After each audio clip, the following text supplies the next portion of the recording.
उदयपुर में आयोजित हो रही G20 शेरपा बैठक की तैयारियां पूरी। भारतीय शेरपा अमिताभ कांत करेंगे बैठक की अध्यक्षता। यूरोपीय संघ और विशेष आमंत्रित देशों के प्रतिनिधि ले रहे हैं हिस्सा।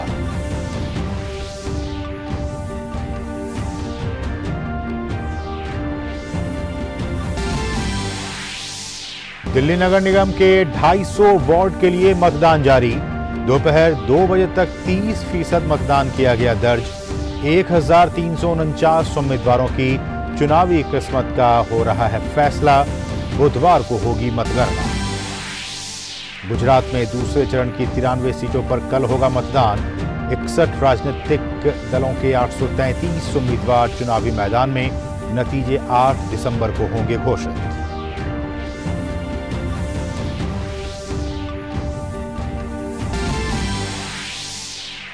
51वां नौसेना दिवस आज। पीएम मोदी ने दी बधाई। नौसेना प्रमुख admiral R Harikumar, CDS general Anil Chauhan, IAF प्रमुख air chief marshal BR Chaudhari और vice army chief lieutenant general BS Raju ने शहीदों को दी श्रद्धांजलि।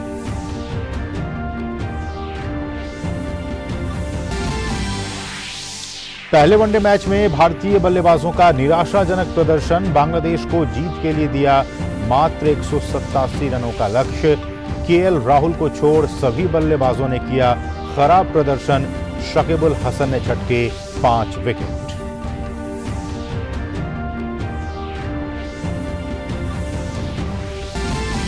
और फीफा फुटबॉल विश्व कप के नॉकआउट फेज में अर्जेंटीना ने ऑस्ट्रेलिया को 2-1 से हराया, जबकि नीदरलैंड्स ने अमेरिका को 3-1 से किया पराजित। आज होने वाले मुकाबलों में फ्रांस की पोलैंड से तो वहीं इंग्लैंड और सेनेगल होंगे आमने सामने।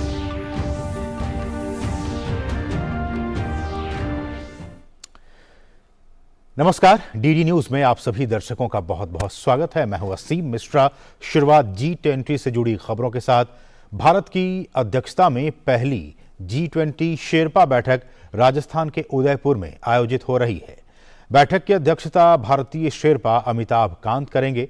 बैठक में यूरोपीय संघ और 9 विशेष आमंत्रित देशों समेत 19 देशों के प्रतिनिधि हिस्सा ले रहे हैं।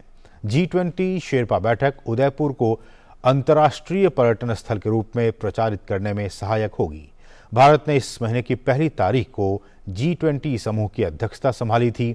मेजबान देश के रूप में भारत अगले साल नई दिल्ली में होने वाली G20 शिखर बैठक की कार्यसूची तय करेगा। G20 समूह वैश्विक सकल उत्पाद के लगभग 85% भाग, विश्व जनसंख्या की 2/3 आबादी और वैश्विक व्यापार के 75% से अधिक भाग का प्रतिनिधित्व करता है। दिल्ली नगर निगम के 250 वार्डों के लिए मतदान इस वक्त जारी है। मतदान शाम 5:30 बजे तक जारी रहेगा। नगर निगम चुनावों की मतगणना बुधवार को की जाएगी। 250 वार्डों में से 104 वार्ड महिलाओं के लिए आरक्षित किए गए हैं। एमसीडी चुनाव के लिए 709 महिला और 640 पुरुष उम्मीदवारों सहित कुल 1349 उम्मीदवार चुनावी मैदान में हैं। भाजपा और आप दोनों ने 250 उम्मीदवार खड़े किए हैं, जबकि कांग्रेस ने 247 सीटों पर चुनाव लड़ रही है, क्योंकि उसके 3 नामांकन रद्द हुए हैं। दिल्ली राज्य निर्वाचन आयोग ने स्वतंत्र और निष्पक्ष चुनाव सुनिश्चित करने के लिए व्यापक इंतजाम किए हैं। दिल्ली नगर निगम चुनाव में 1,46,00,000 से अधिक मतदाता उम्मीदवारों की किस्मत का फैसला करेंगे। राज्य चुनाव आयोग ने 13,665 मतदान केंद्र बनाए हैं, जिनमें से 3,360 संवेदनशील, 68 मॉडल और 68 ही पिंक पोलिंग स्टेशन स्थापित किए गए हैं। पिंक पोलिंग स्टेशन का संचालन पूरी तरह से महिलाओं द्वारा किया जा रहा है। एमसीडी चुनाव को ध्यान में रखते हुए मेट्रो के समय में भी बदलाव किया गया है।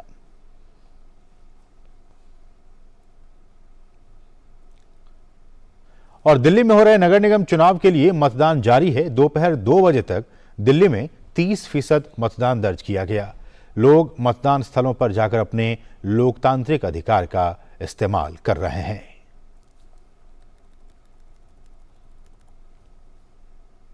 और दिल्ली में हो रहे नगर निगम चुनाव में विभिन्न दलों के नेताओं ने भी मतदान किया। इनमें केंद्रीय मंत्री मीनाक्षी लेखी, हरदीप सिंह पुरी, दिल्ली प्रदेश भाजपा के अध्यक्ष आदेश गुप्ता, सांसद मनोज तिवारी, कांग्रेस नेता अजय माकन और मुख्यमंत्री अरविंद केजरीवाल शामिल हैं।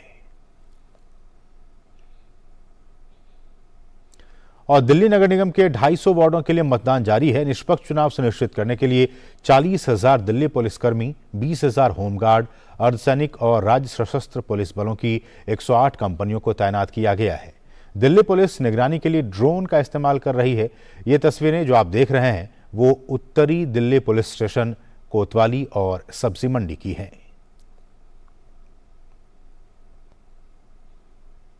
और इस चुनाव का हिस्सा बन रहे मतदाताओं से हमारे सहयोगी गिरीश निशाना ने खास बातचीत की।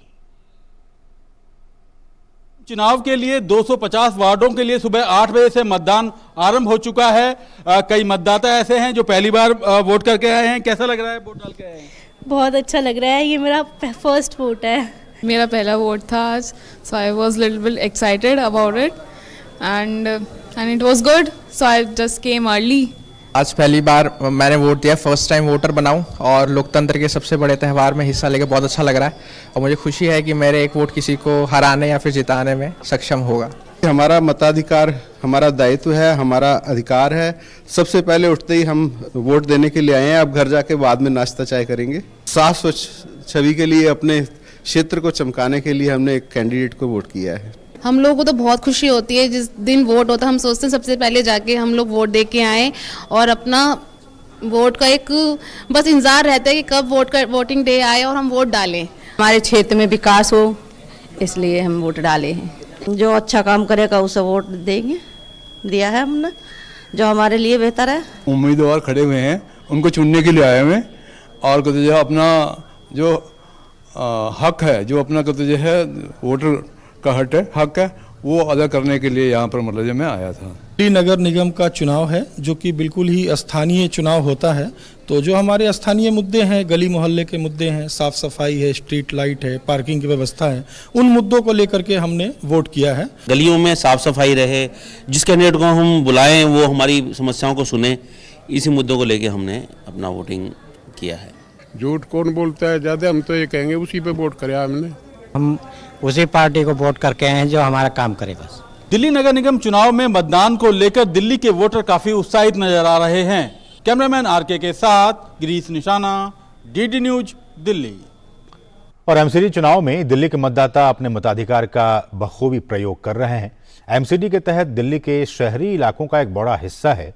वहीं दिल्ली के ग्रामीण इलाकों में भी मतदाता अपने घरों से निकलकर अपने मताधिकार का प्रयोग करने मतदान केंद्रों पर पहुंच रहे हैं। हमारे सहयोगी कुमार आलोक ने इन मतदाताओं से खास बातचीत की। हम अभी नजफगढ़ में हैं और नजफगढ़ दिल्ली का ग्रामीण इलाका है। शहरी इलाके जो होते हैं उनकी समस्याएं कुछ अलग होती हैं और जो ग्रामीण इलाके होते हैं उनकी समस्याएं कुछ अलग होती हैं। सबसे पहले आंटी जी, हम आपसे जानना चाहेंगे कि आप क्या चाहती है कोई भी प्रत्याशी जीते? मैं चाहती हूँ हमारे यहाँ इस एरिया में कोई पार्क नहीं है घूमने के लिए। हमारे यहाँ पार्क जरूर होना चाहिए और सरकारी कोई हॉस्पिटल जरूर होना चाहिए क्योंकि हमें दूर जाना पड़ता है। हमारी ये चीजें जरूर होनी चाहिए। यही चाहते हैं, पार्क की सुविधा जरूर होनी चाहिए। मेनली तो सर पार्क का इशू आ रहा है अभी करंट में, तो सर यही इशू है कि मतलब पार्क नहीं है यहाँ पे आसपास में। और सर गवर्नमेंट हॉस्पिटल भी सर जाफरपुर में लगता है। उसके अलावा जो डिस्पेंसरी है सर उसमें इतनी अच्छी फैसिलिटीज नहीं है। जो मोहल्ला क्लिनिक की बात होती है कि मोहल्ला क्लिनिक बहुत अच्छा काम कर रहा है, यहाँ मोहल्ला क्लिनिक का क्या पोजीशन है? मोहल्ला क्लिनिक तो है यहाँ पे, नो डाउट, कोई इशू उसमें कोई दिक्कत नहीं है, ठीक है। लेकिन जो इन्होंने अभी बताया ना कि हमारे इस काफी बड़े एरिया है जिसमें पार्क नहीं है। पार्क के साथ साथ तीसरी जो समस्या है वो हॉस्पिटल्स की है। हॉस्पिटल यहाँ से काफी दूर है, जाफरपुर में है, जिससे लोगों को कठिनाइयों का सामना करना पड़ रहा है। सर आप बताएं कि इस जो भी जीते इस क्षेत्र में, वो इस क्षेत्र के लिए, आपके वार्ड के लिए क्या करे, प्राथमिकता के लिए क्या करे? वार्ड के लिए तो सड़कों की सुविधा जो है कई बार बहुत गंदी होती है। अच्छा, अब यही सीवर डल रहे हैं, पता नहीं कितने दिन में बन पाएंगी ये। इनको जल्दी से जल्दी बनाया जाए, लोग यही चाहते हैं बस, और क्या चाहते हैं। हमारे क्षेत्र में बस वही है, जो हॉस्पिटल वगैरह है, नालियां हैं, वो साफ होते रहे। कंटेस्टेंट कोई भी हो, कोई भी जीते, तो जो भी जीते वो इन मूलभूत आवश्यकताओं पे काम करे जो पब्लिक के लिए जो जरूरी है। और हमारे साथ हमारे सहयोगी कुमार आलोक इस वक्त जुड़ गए हैं बातचीत करने के लिए, लाइव अपडेट देने के लिए। कुमार आलोक, जैसा कि आप वहां के मतदाताओं से बातचीत कर रहे थे, हमने आपको सुना, अब जो मुद्दे हैं वो कहीं ना कहीं स्थानीय मुद्दे हैं, सड़कों की समस्याएं हैं, गंदगी की समस्याएं हैं, कुछ लोग कह रहे थे कि पार्क नहीं है, पार्क होने चाहिए। आप इस वक्त कहाँ पे हैं और क्या कुछ तस्वीरें निकल कर सामने आ रही है अब जबकि दोपहर के 3 बज चुके हैं?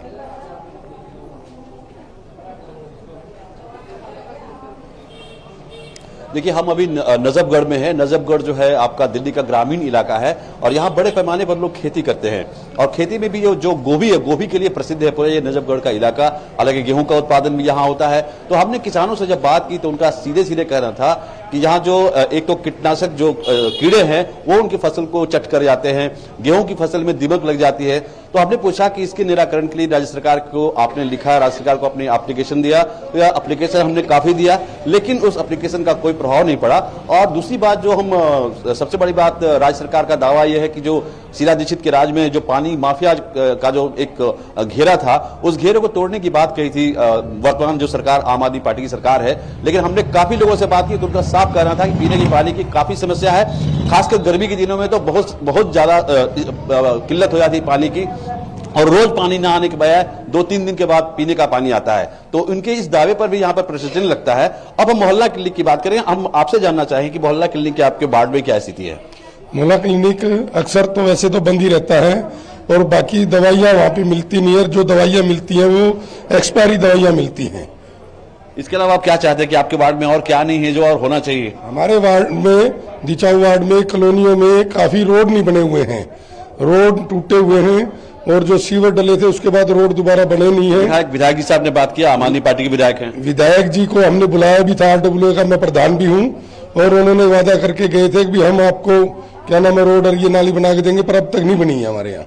तो आपने देखा कि यहाँ कैलाश गहलोत हैं जो आम आदमी पार्टी में बहुत ही कद्दावर नेता है और यहाँ के स्थानीय विधायक भी हैं। तो एक जो दावा किया जा रहा था कि जिस तरीके से पीने की पानी की समस्या पर निजात पा लिया गया है, इसके अलावा जो सबसे बड़ी बात है कि एक बहुत बड़ा इलाका है जो ग्रामीण इलाका है जहाँ पर खेती होता है। हम अमूमन दिल्ली को सिर्फ जानते हैं कि दिल्ली शहरी इलाका है, महानगर है, मेट्रोपॉलिटन सिटीज है, लेकिन एक बहुत बड़ा एरिया जहां पर खेती होता है। और मैंने आपको बताया कि गोभी का ये पूरा आप कहें कि गोभी यहाँ की पहचान है और उस गोभी की फसल को बचाने के लिए किसान यहाँ पर संघर्ष कर रहे हैं। लेकिन जो अभी तक आंकड़े आए हैं कुमारा लोग, अभी तक चुनाव आयोग की तरफ से जो आंकड़े आए उसमें कहा गया कि दोपहर 2 बजे तक सिर्फ 30% ही मतदान हुआ है। अगर इतने सारे मुद्दे हैं, लोग परेशान हैं, वो चाहते हैं कि कुछ परिवर्तन हो, बहुत सारी चीज़ें हों, उनके जीवन में विकास हो, तो जो ये आंकड़े हैं वो उसको सपोर्ट करते हुए नजर नहीं आ रहे हैं।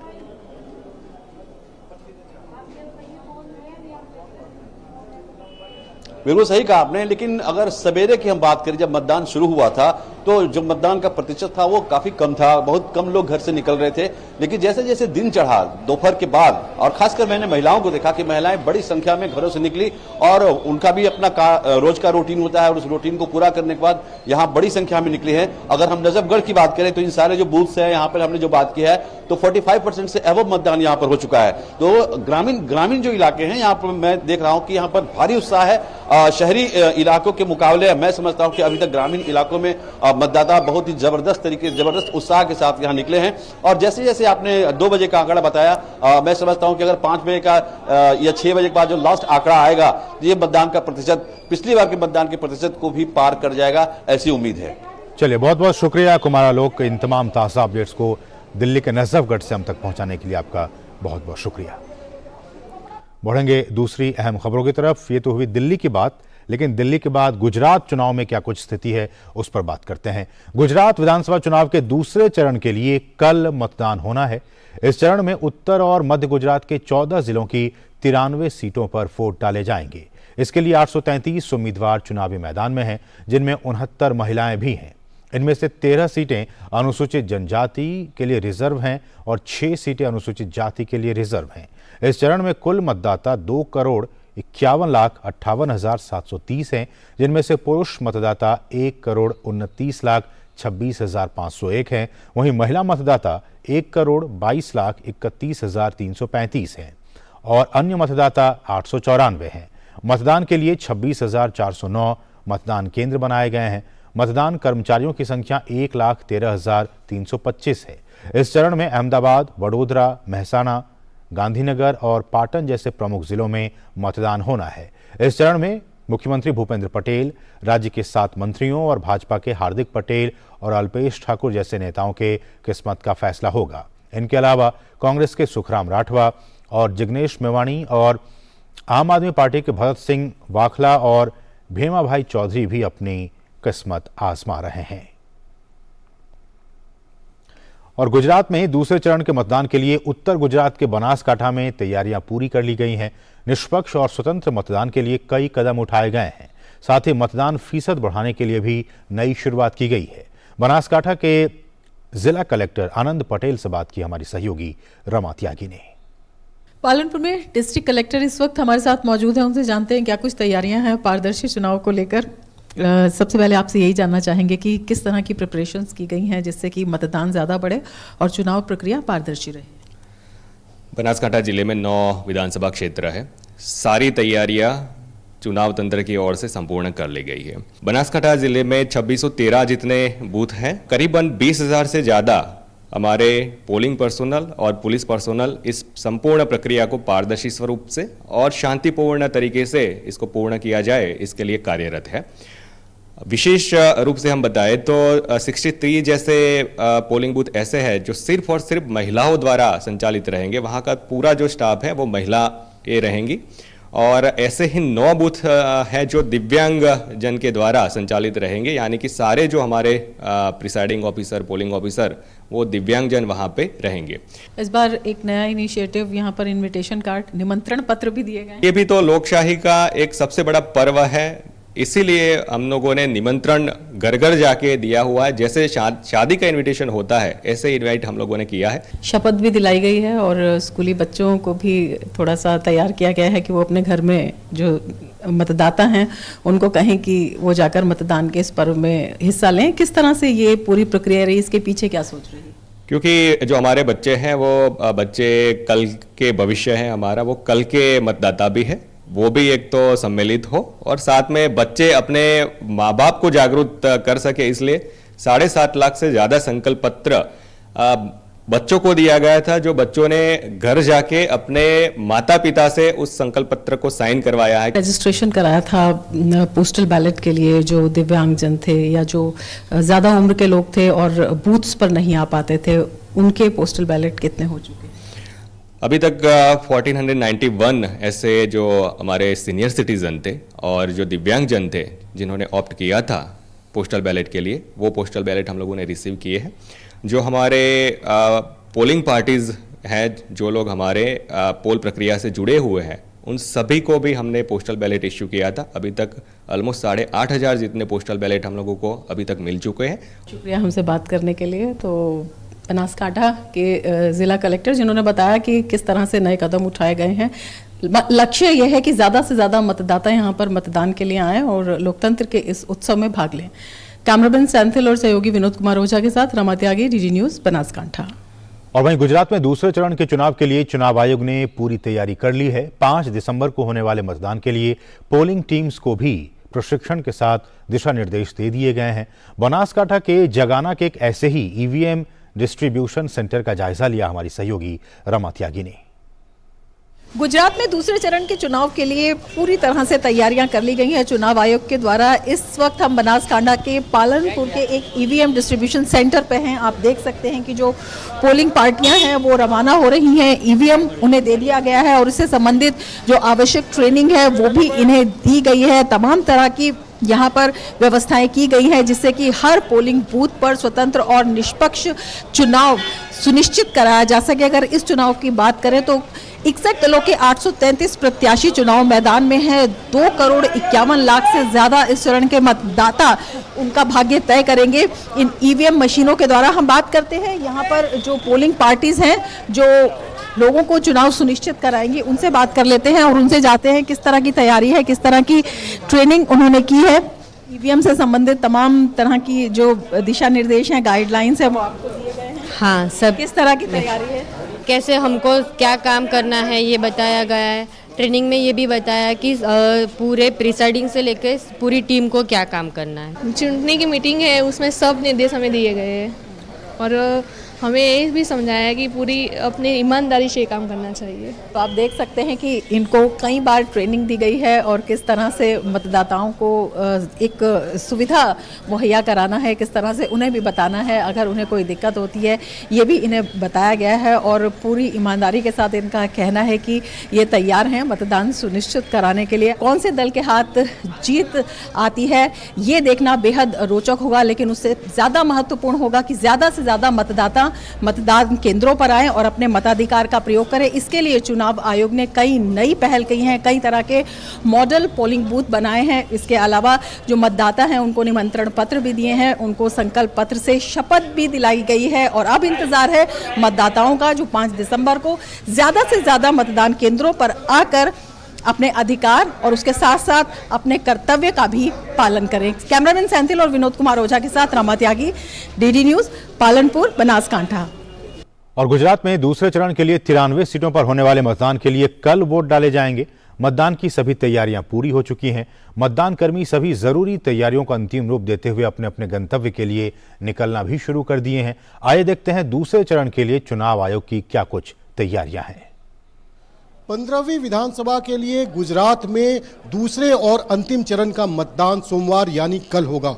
इसको लेकर के चुनाव आयोग की तैयारी पूरी हो चुकी है। हम इस वक्त हैं गांधीनगर में, जहां पर कि ईवीएम और वीवीपैट का डिस्ट्रीब्यूशन हो रहा है। यहाँ पर तमाम जो मतदान कर्मी हैं वो अपने अपने ईवीएम वीवीपैट का मिलान कर रहे हैं। जो उनके कागज दिए गए हैं उसका जो चालान है उसको वो अपने उसका जांच परख कर रहे हैं और इसके बाद जो 4 विधानसभा है गांधीनगर के, वहां के लिए वो लोग अपने अपने मतदान केंद्रों पर रवाना होंगे।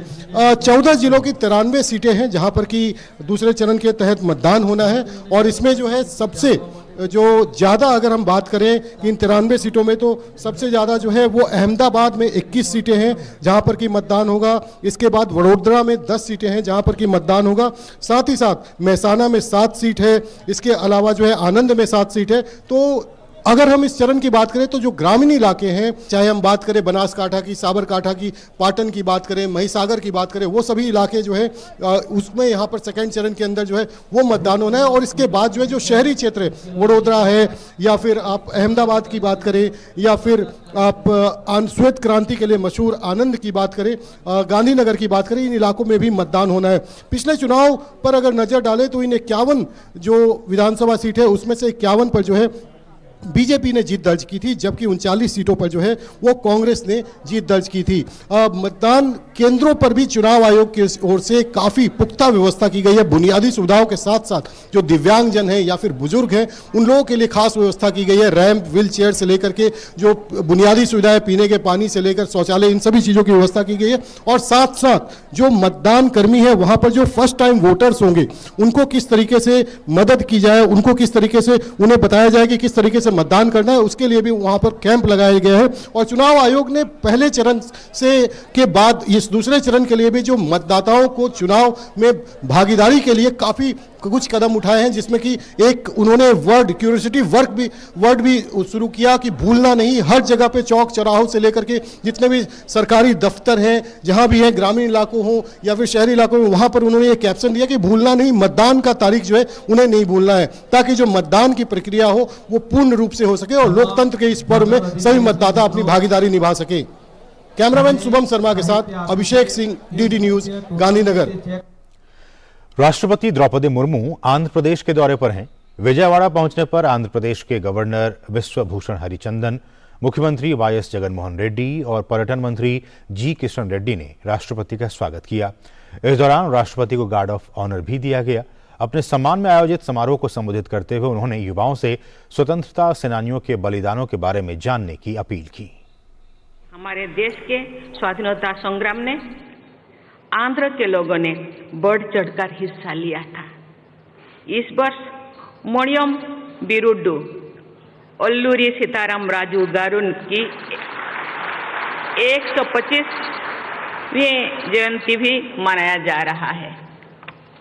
केवल 27 वर्षों की अल्पायु में भारत माता के लिए प्राणों का उत्सर्ग करने वाला अल्लूरी सीताराम राजू गारू और 25 वर्ष की अल्पायु में वीर गति को प्राप्त होने वाले भगवान बिरसा मुंडा जैसे विभूतियों ने भारत के स्वाधीनता संग्राम को जो योगदान दिया उसके विषय में हमारी युवा पीढ़ी की भली भांति परिचित होना चाहिए। और समारोह को संबोधित करते हुए राष्ट्रपति ने कहा कि आंध्र प्रदेश हमेशा से ही प्रौद्योगिकी के क्षेत्र में आगे रहा है। मैं एक बार फिर राष्ट्रीय शिक्षा नीति का उल्लेख करना चाहूंगी। इस नीति के अनुसार हमारे विद्यार्थियों को अपनी परंपरा के गौरव को बनाए रखते हुए आधुनिक विश्व में अपना प्रमुख स्थान बनाना है। यही कार्य डॉक्टर सुब्बाराव ने एक शताब्दी पहले किया था। आधुनिक टेक्नोलॉजी के क्षेत्र में आंध्र प्रदेश में स्थित इसरो के श्रीहरिकोटा रेंज में अंतरिक्ष विज्ञान के नई प्रतिमान निरंतर स्थापित किया जा रहा है। विज्ञान और तकनीकी विशेषकर इंफॉर्मेशन टेक्नोलॉजी के क्षेत्र में आंध्र प्रदेश के लोगों ने पूरे विश्व में भारत की प्रतिष्ठा बढ़ाई है। वित्त मंत्री निर्मला सीतारमण ने काशी तमिल संगमम के शैक्षणिक सत्र में हिस्सा लिया। ये सत्र मंदिर वास्तुकला और ज्ञान के अन्य विरासत रूप विषय पर आयोजित किया गया था। इस सत्र में वित्त मंत्री निर्मला सीतारमण ने काशी और तमिलनाडु के मंदिरों में समानता पर अपने विचार व्यक्त किए। भारत ने 3 वनडे मैचों की सीरीज के पहले मुकाबले में बांग्लादेश के सामने जीत के लिए 187 रनों का लक्ष्य रखा है। इससे पहले टॉस हारकर पहले बल्लेबाजी करने उतरी भारत की शुरुआत अच्छी नहीं रही। शिखर धवन केवल 7 रन बनाकर आउट हो गए। कप्तान रोहित शर्मा ने संभल कर खेलते हुए रन बनाने की कोशिश की। हालांकि वो अच्छी शुरुआत के बाद अपनी पारी को ज्यादा दूर तक नहीं ले जा सके और 27 रन बनाकर आउट हो गए। लिटन दास ने शाकिब की गेंद पर विराट कोहली का शानदार कैच लेकर टीम को तीसरी सफलता दिलाई। कोहली 9 रन बनाकर आउट हुए। श्रेयस अय्यर ने 24 रन का योगदान दिया। सुंदर 19 रन बनाकर आउट हुए। दूसरे छोर पर केएल राहुल ने अर्धशतक लगाया। इसके बाद लगातार विकेट गिरते रहे और पूरी टीम 186 रन पर पवेलियन लौट गई। राहुल ने टीम के लिए सबसे अधिक 73 रन की पारी खेली। बांग्लादेश के लिए शाकिब ने 5 और इबादत हुसैन ने 4 विकेट लिए। तो इसके साथ इस बुलेटिन में बस इतना ही। हमें दीजिए अनुमति। नमस्कार।